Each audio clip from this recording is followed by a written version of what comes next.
Describing point. आज का topic क्या हमारा? Reference point. तो कोई बच्चा मुझे बता सकता है रेफरेंस पॉइंट क्या होता है? बताओ, व्हाट इज रेफरेंस पॉइंट? तो देखिए भाई, ये वाई एक्सिस है, ये एक्स एक्सिस है, और ये जेड एक्सिस है। एक्स, वाई और जेड।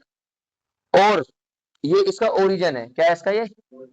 और ओरिजिन पर कौन बैठा है? ओरिजिन पर कोई ऑब्जर्वर बैठा है, अपनी आंखें टिका करके इस तरीके से, ऐसे करके।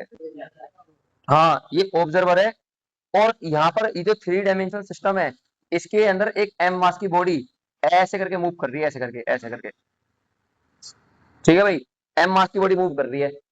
तो ये जो ऑब्जर्वर है, ये जब तक एक पॉइंट पर टिका बैठा रहेगा, तो ये इजीली बता सकता है क्या? इस बॉडी के बारे में दो बातें, कि एक तो इसकी पोजीशन कहाँ पे है, और इसकी डायरेक्शन ऑफ मोशन कहाँ पे है। वेरी गुड, इसकी डायरेक्शन ऑफ मोशन कहाँ पे है। तो रेफरेंस पॉइंट क्या होता है? रेफरेंस पॉइंट भैया एक पॉइंट होता है जहां पर कोई भी ऑब्जर्वर होगा, और वो ऑब्जर्वर किसी भी बॉडी की जो मोशन में है, दो बातें बताएगा। एक तो उसकी पोजीशन, कि वो कहाँ पर रखी हुई है, कहाँ किस तरफ को जा रही है, और दूसरी चीज क्या बताएगा? उसकी डायरेक्शन ऑफ मोशन।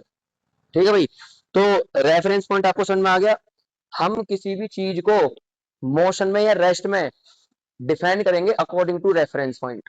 इसके अकॉर्डिंग भाई, ये एक रेफरेंस पॉइंट है। तो एक बार दोबारा देखो, यहाँ पर हम डिफाइन करते हैं किसको? रेस्ट को। और फिर किसको डिफाइन करेंगे हम? मोशन को। तो इन दोनों के बारे में मैं ऑलरेडी पढ़ा चुका हूँ। रेस्ट के बारे में और मोशन के बारे में ऑलरेडी पढ़ा चुका हूँ। तो देखो, ये हमारा कोऑर्डिनेट सिस्टम है, एक्स एक्सिस, वाई एक्सिस और जेड एक्सिस, इस तरीके से। ये एक्स, ये वाई और ये जेड। और बिल्कुल ओरिजिन पे कौन बैठा हुआ है? बिल्कुल ओरिजिन पे बैठा हुआ ऑब्जर्वर। कौन है यहाँ पे? और ऑब्जर्वर जिस पॉइंट पे बैठा है उसको हम क्या बोलेंगे? Reference point. तो मैं इस रेफरेंस पॉइंट को क्या बोल दे रहा हूँ? ये ओरिजिन पे क्या हो, ये क्या हो गया हमारे? ये रेफरेंस पॉइंट हो गया। क्या हो गया? Reference point. और इसी कोऑर्डिनेट सिस्टम के अंदर एक थोड़ी सी दूरी पे एक एम मास की बॉडी है। क्या है? एक एम मास की। ये एम मास की बॉडी इस रेफरेंस पॉइंट के रिस्पेक्ट में ना ही तो अपनी दूरी चेंज कर रहा, और ना ही अपनी मतलब ये जो एम मास की बॉडी है, इसने इस रेफरेंस पॉइंट के अकॉर्डिंग में अपनी पोजीशन चेंज नहीं करी समय के साथ। तो इसीलिए हम इसको किसमें बोलेंगे? यहाँ पर ये जो बॉडी है, ये बॉडी अपनी पोजीशन चेंज नहीं कर रही। किसके अकॉर्डिंग? रेफरेंस पॉइंट के अकॉर्डिंग, समय के साथ। तो that's why this body is known as rest. तो इसीलिए ये बॉडी किसमें मानी जाएगी? ये। तो अच्छा, अब एक बार हम दूसरा एग्जांपल देखते हैं, किसका? मोशन का। तो ये हो गया हमारे coordinate system, X axis, Y axis, Z axis. ये कोऑर्डिनेट सिस्टम हो गए हमारे एक्स एक्सिस, वाई एक्सिस और ये जेड एक्सिस। और मैं सेंटर पे किसको मान के चलता हूँ? जल्दी बताओ, ये कौन है? कौन है ये ऑब्जर्वर है। ये कोई ऑब्जर्वर है जो कि ऑब्जर्व कर रहा है किसको? किसको ऑब्जर्व करेगा? किसी बॉडी को। तो यहाँ पर एक एम मास की बॉडी है इस तरीके से। ठीक है।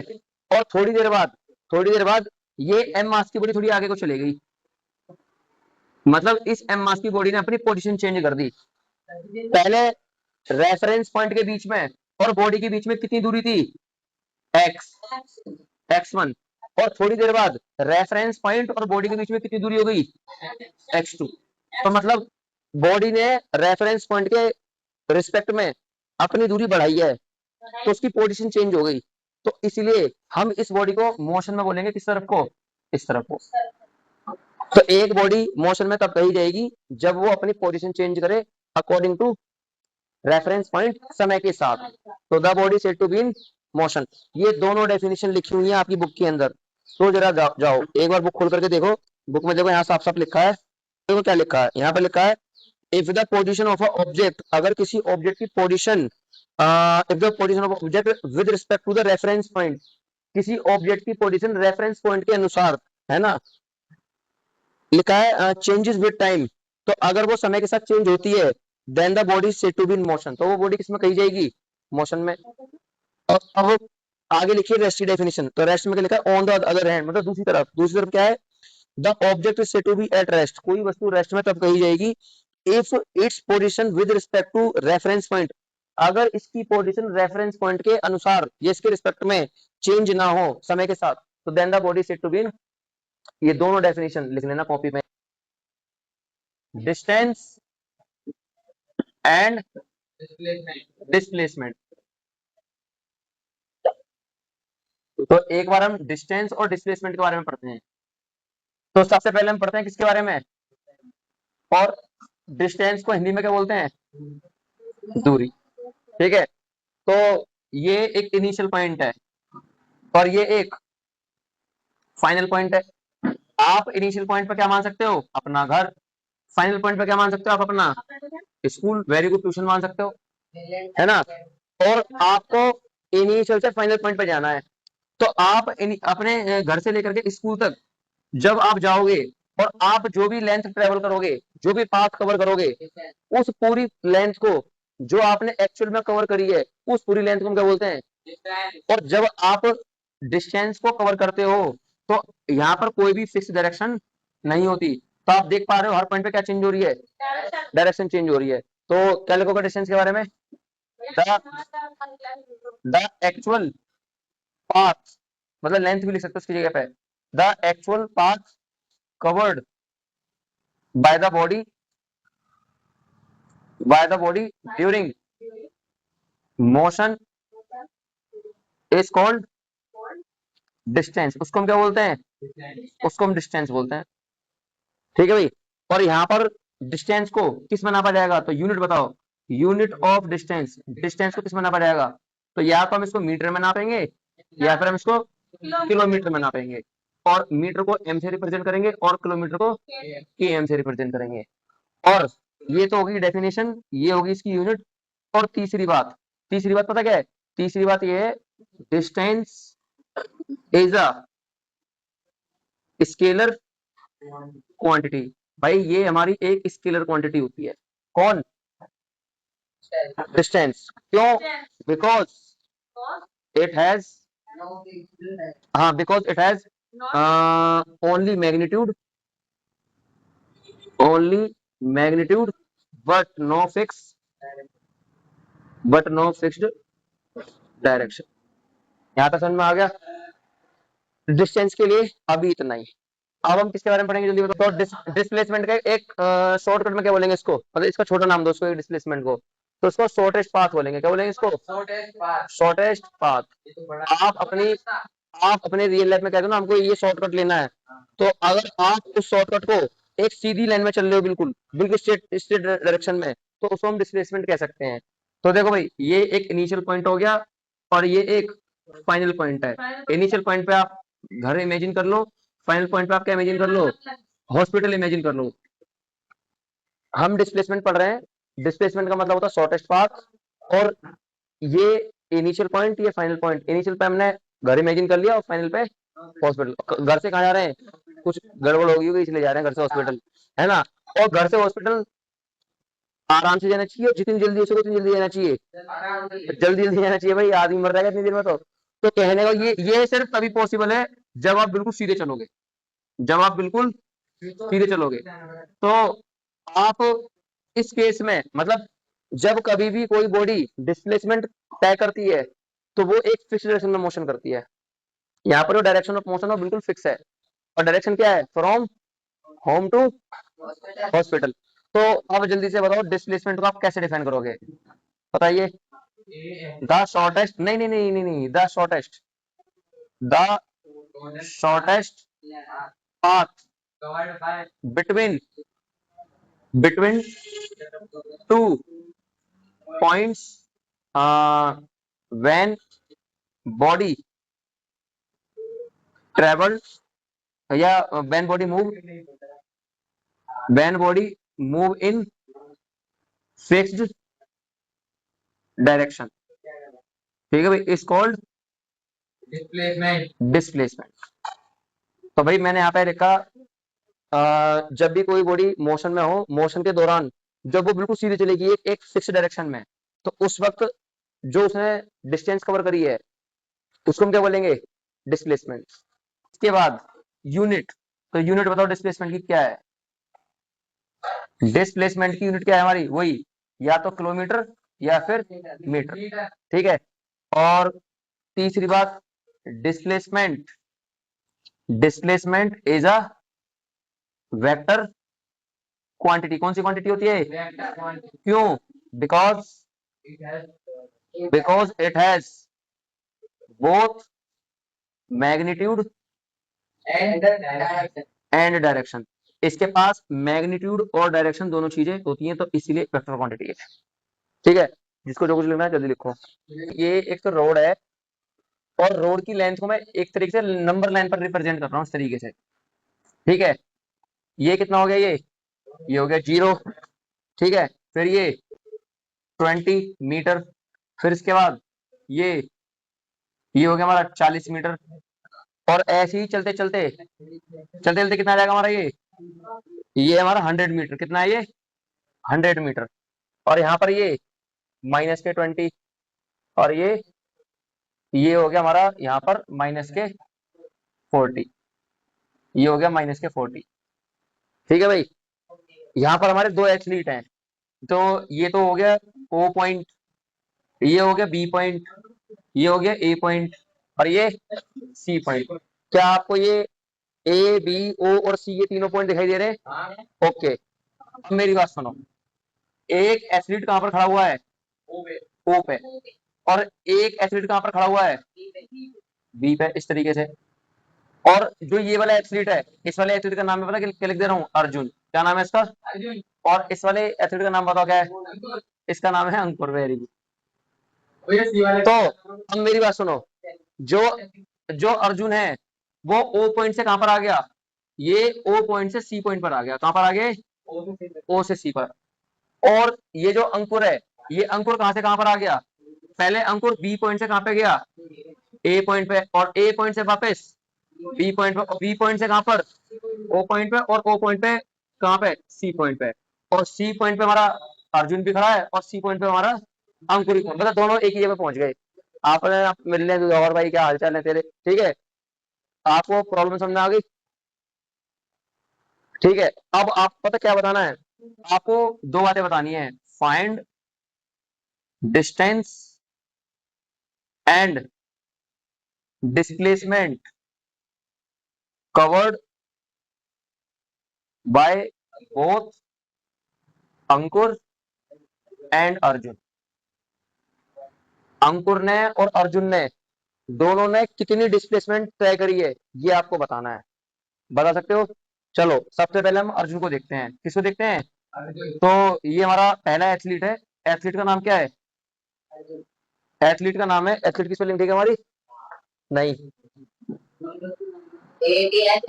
हाँ, तो एथलीट की स्पेलिंग होती है ATHLET। एथलीट का पहला एथलीट कौन है हमारा? अर्जुन। ठीक है भाई। और ये जो अर्जुन है, ये कहां से कहां की ओर गया है? O से C की तरफ को। तो बताओ इसने कितनी तो डिस्टेंस ट्रेवल करी, और इसने कितनी डिस्प्लेसमेंट ट्रेवल करी? जल्दी बताओ। है ना? तो O से लेकर के यहां तक की दूरी कितनी है? तो डिस्टेंस है 40 मीटर, और डिस्प्लेसमेंट -40 मीटर। तो भैया मैंने यहाँ पर -40 क्यों लिखा? क्योंकि जो डिस्प्लेसमेंट हो रही है ना, वो नेगेटिव एक्स एक्सिस की तरफ को हो रही है। तो डिस्प्लेसमेंट का डायरेक्शन होती है, डायरेक्शन की वजह से मेरे को यहाँ पे माइनस लगाना पड़ा है। डिस्प्लेसमेंट के पास डायरेक्शन होती है, इसीलिए हमको यहाँ पर क्या लगाना पड़ गया? चलिए, अब इसके बाद हम किसके बारे में बात करता हूँ? दूसरे एथलीट की। तो जो दूसरा एथलीट है हमारा, वो कौन है? अंकुर। कौन है भाई दूसरा एथलीट? तो इन एथलीट को लाल डब्बे में डाल दो, भागना जाए कहीं। ये ओके।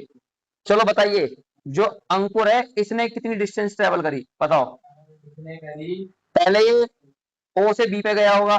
नहीं, ये B पे खड़ा था सीधा। तो पहले B से कहां पे गया? तो यहां से लेके यहां तक की दूरी कितनी होगी? BA। हाँ, एक मिनट तो रुको। फिर ये A से B पे आया, तो A से वापस B पे आ गया, AB। और अब ये B से O पे गया, तो B से O पे गया। लो भाई, BO दूरी होगी हमारी ये। और फिर इसके बाद O से C पे गया, तो O से C, इस तरीके से। ठीक है भाई, बताओ AB की वैल्यू कितनी है? ये BA 60। वेरी गुड, 60 मीटर हो गया ये। और फिर वापस 60 आ गया हमारा 120। और यहाँ से लेके यहाँ तक की दूरी 40, तो कितना हो गया ये? और ओ से लेके सी तक की कितनी हो गई, ये भी 80 हो गई, ये भी हमारा 40 मीटर हो गया, है ना। टोटल कितना हो गया, 200 मीटर। तो भाई जो अंकुर है उसने कितने मीटर, उसकी टोटल डिस्टेंस कितनी है, 200 मीटर। यार 220 कहां से दिख गया तुम्हें, ठीक है। अच्छा अब इसकी डिस्प्लेसमेंट पता लगाते हैं कि अंकुर की टोटल डिस्प्लेसमेंट कितनी है। तो देखो जब वो पॉजिटिव एक्स की तरफ को चलेगा तो डिस्प्लेसमेंट पॉजिटिव, और जब वो इधर को चलेगा नेगेटिव एक्स की तरफ को तो डिस्प्लेसमेंट नेगेटिव।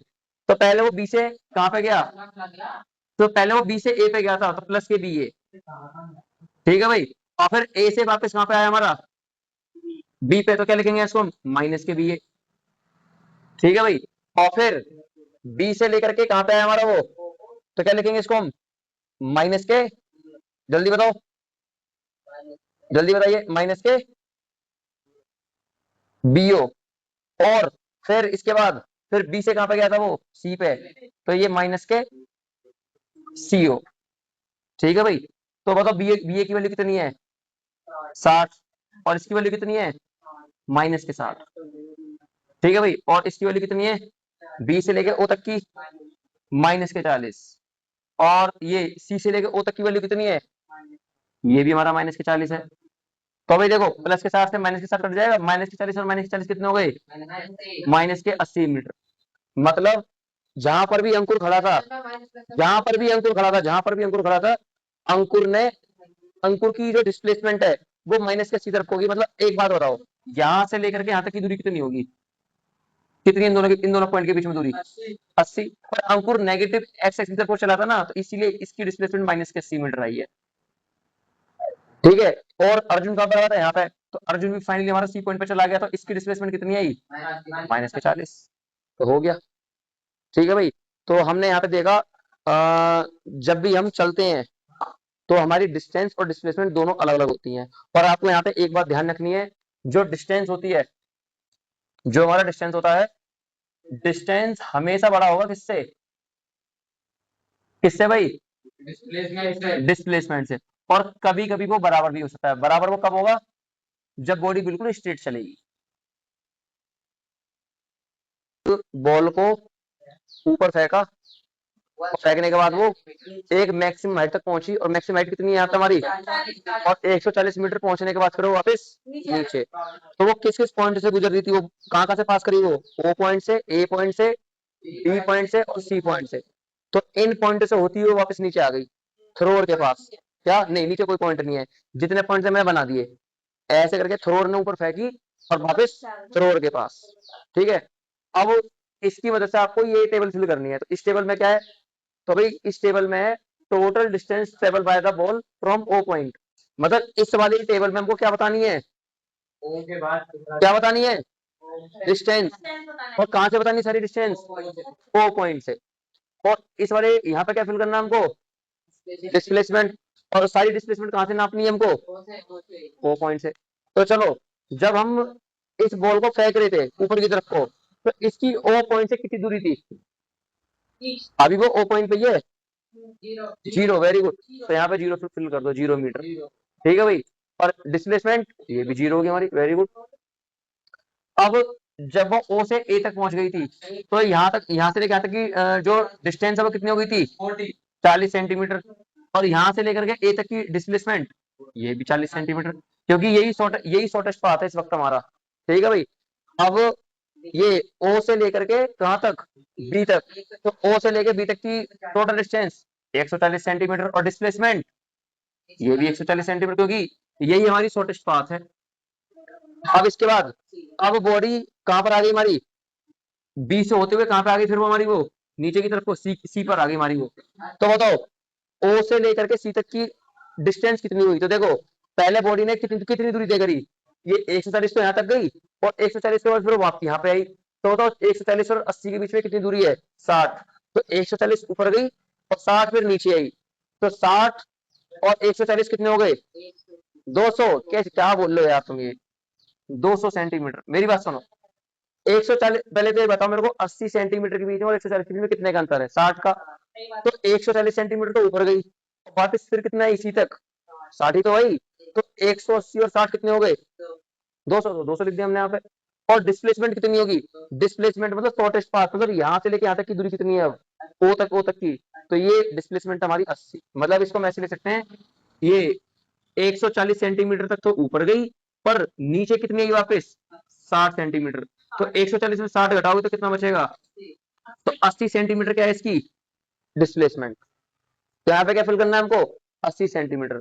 अब इसके बाद ओ पॉइंट, मतलब वो ओ से गई और वापस कहाँ पे आ गई, ओ पे ही आ गई, तो देखो 140 तो ऊपर गई और 140 फिर नीचे की तरफ को आई, टोटल कितनी होगी 280 सेंटीमीटर की होगी हमारी टोटल। और देखो 140 सेंटीमीटर जाने वाले और 140 सेंटीमीटर वापस आने के, तो टोटल कितना हो गया 0 सेंटीमीटर। तो हमको यहाँ पर ये समझ में आया कि डिस्टेंस तो बढ़ती जा रही है, डिस्टेंस में कोई कमी नहीं है, डिस्प्लेसमेंट इनिशियल और फाइनल पोजीशन पर डिपेंड करती है सिर्फ। और अगर मान लो मैं इसको ऐसे करके एक्सटेंड कर दूं, या मैं अपनी तरफ से उसमें चेंज कर रहा हूँ यहाँ पे, तो ये इसको थोड़ा आगे आगे को एक्सटेंड करा मैंने, और यहाँ पे लिख दिया मैंने कितना -30 लिख दिया मैंने, कितने लिख दिया, ये ओरिजिन हो गया 30, ये -30 सेंटीमीटर हो गया। अगर मान लो यहाँ पे थोड़ा सा गड्ढा है और ये बॉल कहाँ पे गिर गई, गड्ढे में गिर गई इस तरीके से ऐसे करके, और बॉल कहाँ पे इस वक्त, बॉल यहाँ पर है, यहाँ पे है ना, बॉल कहाँ पे ये, और इस पॉइंट को मैं कुछ नाम दे रहा हूँ, इस पॉइंट को मैं पी नाम दे दे रहा हूँ। तो अब अगर मान लो मैं छठे केस में आपसे ये पूछने लगूं, बताओ बॉडी जब पी पॉइंट पे पहुंच गई थी तो ओ से उसने कितनी दूरी तय करी, पहले देखो 140 गई, 140 वापिस आई, और अब नीचे कितनी गई 30, माइनस डिस्प्लेसमेंट, डिस्टेंस में कुछ भी माइनस नहीं करना, 140 ऊपर गई, 140 ऐसे वापस आई, और गड्ढे में कितनी गिर गई 30, तो टोटल कितना हो गया 310। और यहाँ पर बताओ डिस्प्लेसमेंट, ओके -30।